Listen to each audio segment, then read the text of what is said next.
Episode 9 की शुरुआत में दिखाया जाता है कि हांडा पुलिस स्टेशन जाता है देविंदर और प्रशांत की बेल करवाने। लेकिन उस दिन देर हो जाती है और पुलिस ऑफिसर उसे कहता है कि ये कल ही रिलीज होंगे। जेल में देविंदर प्रशांत से वैसे ही लड़ रहा होता है। इसके बाद उसी सेल में कुछ और कैदियों को भी डाल दिया जाता है जहां उनका देविंदर के साथ झगड़ा हो जाता है। वो देविंदर को मारने वाले होते हैं कि प्रशांत उसे बचा लेता है। इसके बाद देविंदर और प्रशांत में दोस्ती हो जाती है और देविंदर प्रशांत को दिल से सॉरी बोलता है और उसे कहता है कि आइंदा तुम्हारी जात को लेके कभी तुम पे बात नहीं करूंगा। इधर आयशा दीवान गाड़ी में जा रही होती है और भाई साहब उससे पूछते हैं कि कितने वोट कंफर्म हुए हैं। वो कहती है 4, लेकिन उसने भाई साहब के साथ 6 वोट्स की डील की थी। और विक्रांत उसका पार्टनर होता है, वो डबल गेम कर रही होती है जिसका भाई साहब को पता होता है। फिर भाई साहब आयशा से पूछते हैं कि सीट बेल्ट बांधा है। वो कहती है नहीं, मैं पिछली सीट पे बैठी हूँ। भाई साहब उसे कहते हैं कि सीट बेल्ट बांधो। वो सीट बेल्ट बांधती है और साथ ही एक बड़ी गाड़ी उसकी गाड़ी के करीब से तेज रफ्तार में पास करती है और आयशा दीवान डर जाती है। भाई साहब उसे कहते हैं कि जाओ और वोट पूरे करो, और हाँ, आइंदा मैं वार्निंग नहीं दूंगा, ये मेरी लास्ट वार्निंग थी। इधर दिखाया जाता है कि हरिकेन्स सेमीफाइनल जीत जाती है और अब मैवरिक्स के साथ फाइनल में हरिकेन्स का टाकरा होगा। जरीना और भाई साहब को दिखाया जाता है जहां वो पैसों की बात करते हैं। जरीना कहती है हम मैच के रिजल्ट पे बेट लगाएंगे, इस तरह हम पैसा पूरा कर सकते हैं। मैवरिक्स और हरियाणा के मैच पे रेट्स भी बहुत आई होंगे और वायु के आउट होने पे भी बेट लगाएंगे। इसे टीजे या बाकी 3 प्लेयर्स में से कोई रन आउट करवाएगा या फिर अंपायर वाला ऑप्शन यूज करेंगे, यानी अंपायर्स भी इनके साथ होते हैं।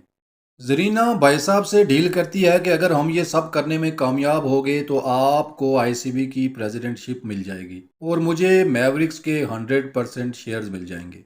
इसके बाद जरीना टीजे से मिलती है और उसे सब समझा देती है। साथ मैवरिक्स के 3 प्लेयर्स और थे, उन्हें भी मैसेज पहुंचा दिया जाता है। अगले सीन में दिखाया जाता है कि मंत्रा स्विमिंग कर रही होती है और वहां से निकल के सोशल मीडिया देखती है जहां इसके और वायु के अफेयर के बारे में सब बात कर रहे होते हैं और ये खबर जरीना ने आउट की होती है। वो वहां से सीधी जरीना के पास जाती है और उसे बहुत सुनाती है। उसे कहती है कि तुम्हें शर्म आनी चाहिए, तुमने ये बात क्यों मीडिया पे लीक की। वहां इनमें काफी तकरार होती है और जरीना उसे कहती है कि मेरे पास तुम्हारी फालतू बातों के लिए टाइम नहीं है।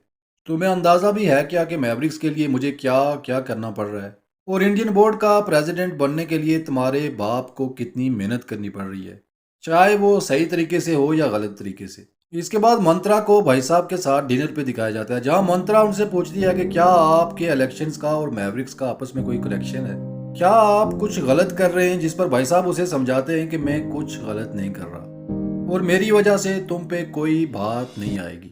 कहानी में आगे दिखाया जाता है कि अरविंद से विक्रांत की वाइफ सुधा मिलती है और उसे कहती है कि तुम विक्रांत को ढूंढ रहे थे ना, चलो मैं तुम्हें विक्रांत से मिलाती हूँ, और उसे विक्रांत के पास ले जाती है।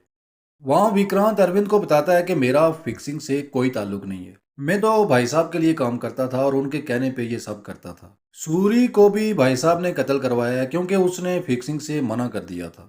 साथ उसे प्रतीश की वीडियो दिखाता है जहां वो मुंबई मैवरिक्स के फिक्स्ड प्लेयर्स को ब्रीफिंग दे रहा होता है कि आपने क्या करना है और कैसे करना है। ये सब विक्रांत ने भाई साहब को डाउन करने के लिए और आने वाले इलेक्शन से बाहर करने के लिए अपना पत्ता खेला था। अरविंद ये सब जान के सैड हो जाता है और क्रिकेट से दिल टूट जाता है उसका। फिर वो जाता है और मैवरिक्स के कोच को भी ये सब बताता है। इसके बाद फाइनल का दिन आता है जहां हरियाणा वाले टॉस जीत के पहले बैटिंग का फैसला करते हैं। वहीं वायु अनाउंस करता है कि आज हमने 4 प्लेयर्स को चेंज किया है जिनमें टीजे का नाम भी होता है। फाइनल में टीजे जैसे बल्लेबाज को ड्रॉप करने का सुन के सब हैरान हो जाते हैं। इधर जरीना को दिखाया जाता है जो रोते हुए भाई साहब को बताती है कि वायु को सब पता चल गया है, इसने हमारे चारों प्लेयर्स को ड्रॉप कर दिया है, अब हम स्पॉट फिक्सिंग नहीं कर सकते, अब सिर्फ मैच रिजल्ट पे ही बेट लगा सकते हैं। कहानी में आगे प्रतीश को दिखाया जाता है जो घर से निकल रहा होता है कि उसे इंडिया से आई एफबीआई की टीम गिरफ्तार कर लेती है और यहीं एपिसोड 9 खत्म हो जाती है। सीजन 2 की लास्ट एपिसोड की शुरुआत में दिखाया जाता है कि फाइनल स्टार्ट होता है और हरियाणा के 3 ओवर्स में 32 रन हो चुके होते हैं और कोई आउट नहीं होता।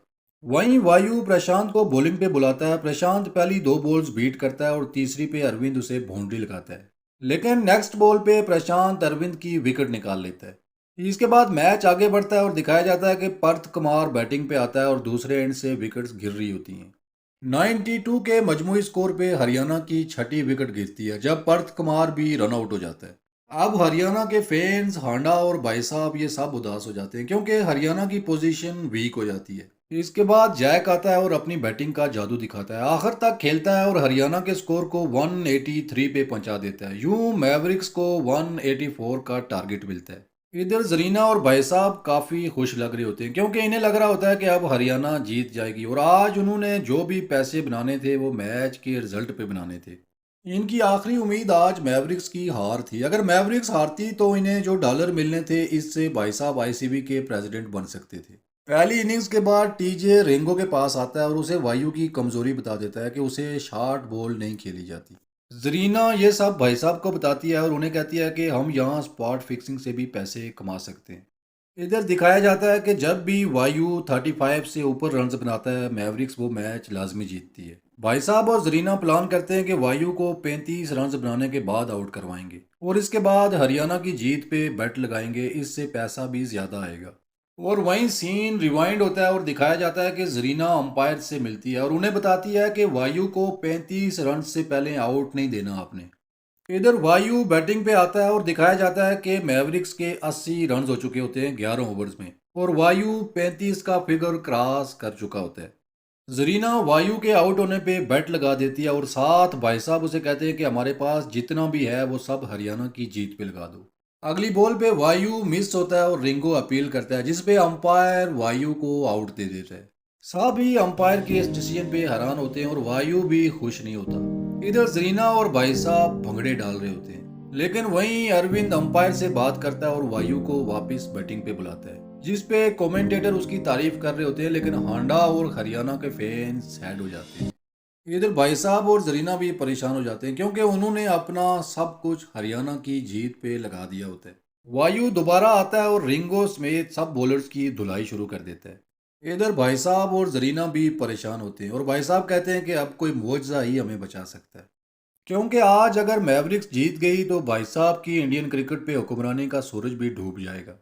दोबारा मैच दिखाया जाता है जहां वायु 80 पे नॉट आउट होता है। अब 2 ओवर्स में 25 रन रह चुके होते हैं। वायु स्ट्राइक पे होता है और अरविंद देविंदर को बॉलिंग पे बुलाता है। देविंदर की पहली 5 बॉल्स पे वायु 12 रन ले लेता है। अब 7 बॉल्स पे 13 रन चाहिए होते हैं। देविंदर लास्ट बॉल करवाने जा रहा होता है कि इसकी नज़र स्क्रीन पे रोहिणी पे पड़ती है, जहां रोहिणी उसे राउंड द विकेट बॉल करवाने का इशारा करती है। देविंदर राउंड द विकेट जाके लास्ट बॉल फेंकता है जिसे बाहर निकल के मारते हुए वायु स्टंप हो जाता है। हरियाणा के हेमे में भंगड़े शुरू हो जाते हैं। इधर भाई साहब और जरीना भी खुश हो जाते हैं क्योंकि उनका सब कुछ इस मैच पे लगा था। अब बैटिंग के लिए प्रशांत आता है और दिखाया जाता है कि 3 बॉल्स पे 8 रन रह रहे होते हैं। प्रशांत एक बॉल मिस करता है और अगली बॉल पे 4 लगाता है। यूं अब एक बॉल पे 4 रन रह चुके होते हैं। हरियाणा और मैवरिक्स दोनों के स्टैंड्स में सन्नाटा छा जाता है। इधर भाई साहब और जरीना की खुशी भी खौफ में तब्दील हो जाती है। रिंगो लास्ट बॉल के लिए दौड़ता है और पेस चेंज करके बॉल फेंकता है जिसे प्रशांत कनेक्ट करता है और बाउंड्री के ऊपर देविंदर एक जबरदस्त कैच पकड़ता है और यूं हरियाणा सनसनीखेज मुकाबले के बाद 3 रन से फाइनल जीत जाती है और पीपीएल की हिस्ट्री में पहली मर्तबा फाइनल में जाती है और चैंपियन बनती है। जरीना और भाई साहब खुशी से उछल रहे होते हैं। हांडा के कैंप में भी जश्न बन रहा होता है और हरियाणा के प्लेयर्स ग्राउंड में सेलिब्रेट कर रहे होते हैं। इसके बाद भाई साहब विनर टीम के कैप्टन को कप देते हैं और हरियाणा की सेलिब्रेशन शुरू हो जाती है। इधर वायु और अरविंद कोच के पास आते हैं और उससे पूछते हैं कि क्या प्रोग्राम है। कोच उन्हें कहता है कि तुम लोग सामने नहीं आना, मैंने इंटरव्यू रिकॉर्ड करवा दिया है। और फिर यहाँ सीन रिवाइंड होता है और दिखाया जाता है कि 5 घंटे पहले कोच अपना इंटरव्यू रिकॉर्ड करवा चुका होता है और वही एंकर जिसे भाई साहब ने सीजन 2 की पहली एपिसोड में जॉब से निकलवाया था वो भाई साहब को एक्सपोज करता है। प्रतीश की वीडियो भी चलाता है, वही वीडियो जो विक्रांत ने अरविंद को दी थी, जिसमें प्रतीश मैवरिक्स के 4 प्लेयर्स को बता रहा होता है कि कैसे फिक्सिंग करनी है। इस इंटरव्यू के नशर होते ही मीडिया पे आग लग जाती है। जरीना, भाई साहब सबके होश उड़ जाते हैं। इस सब के पीछे विक्रांत होता है। इधर होम मिनिस्टर भी ये सब देख रहा होता है। दूसरी तरफ प्रतीश को दिखाया जाता है जिसे बहुत ज्यादा टॉर्चर किया जाता है, लेकिन वो भाई साहब का नाम नहीं ले रहा होता और कहता है कि ये सब मैंने किया है। होम मिनिस्टर हुसैन भी प्रतीश से मिलता है और उसे ऑफर देता है कि भाई साहब का नाम ले लो, तुम सब केसेस से क्लियर हो जाओगे, लेकिन प्रतीश अभी तक सब अपने ऊपर ले रहा होता है। दूसरी तरफ काली भाई साहब के पास आता है और उन्हें बताता है कि अब इलेक्शन जीतना मुश्किल है। जो स्टेट एसोसिएशंस हमारे साथ थी इनमें से भी आधे वोट देने से मना कर रहे हैं। और अगर ऐसे में प्रतीश ने भी मुंह खोल दिया तो सब खत्म हो जाएगा। इधर विक्रांत को दिखाया जाता है जिसे कुछ अकाउंट्स की डिटेल मिलती है। होम मिनिस्टर भाई साहब को अपने ऑफिस बुलाता है और वहाँ विक्रांत आया होता है। होम मिनिस्टर वहाँ से निकल जाता है और भाई साहब को कहता है कि तुम विक्रांत से बात करो। विक्रांत वहाँ भाई साहब को ह्यूमिलेट करता है और साथ उसकी बेटी मंत्रा के अकाउंट्स का रिकॉर्ड बताता है कि ये देखो तुम्हारे फिक्सिंग के पैसे इन अकाउंट्स में आए हैं। अब अगर तुम अपनी बेटी की इज्जत बचाना चाहते हो तो बोर्ड के इलेक्शन से पीछे हट जाओ, वरना तुम्हारी बेटी के खिलाफ सब सबूत मौजूद हैं। भाई साहब वो सबूत देखने के बाद गुस्से से पागल हो जाते हैं और मोबाइल को जोर से जमीन पे पटकते हैं। इसके बाद भाई साहब प्रतीश से मिलने जाते हैं और उसे कहते हैं कि तुम्हें मेरे लिए अब और जुल्म सहने की ज़रूरत नहीं है। तुम पुलिस को नाम बताओ और खुद को आज़ाद करवाओ। अगले सीन में दिखाया जाता है कि भाई साहब इंडियन बोर्ड के ऑफिस जाते हैं जहां बोर्ड के तमाम मेंबर्स बैठे होते हैं और वोटिंग होने वाली होती है। भाई साहब वहां जाते हैं और उन्हें कहते हैं कि फिक्सिंग से मेरा कोई कनेक्शन नहीं है। प्रतीश ने मुंह खोल दिया है और उसने बताया है कि वो फिक्सिंग टीम ऑनर्स के कहने पे कर रहा था। सो मैं इलेक्शन हारूं या जीतूं, लेकिन आज ये मेरा आखिरी ऑर्डर है कि मैवरिक्स पे 2 साल की पाबंदी लगाई जाए। टीम ऑनर जरीना मलिक और मेरी बेटी मंत्रा इन्हें गिरफ्तार किया जाए और कानून के मुताबिक सजा दी जाए। इधर दिखाया जाता है कि पुलिस जाती है और जरीना को गिरफ्तार करती है। दूसरी तरफ मंत्रा भी गिरफ्तार हो जाती है और मीडिया पे दिखाया जाता है कि भाई साहब भारी अक्सरियत से इंडियन क्रिकेट बोर्ड के प्रेसिडेंट इलेक्ट हो जाते हैं।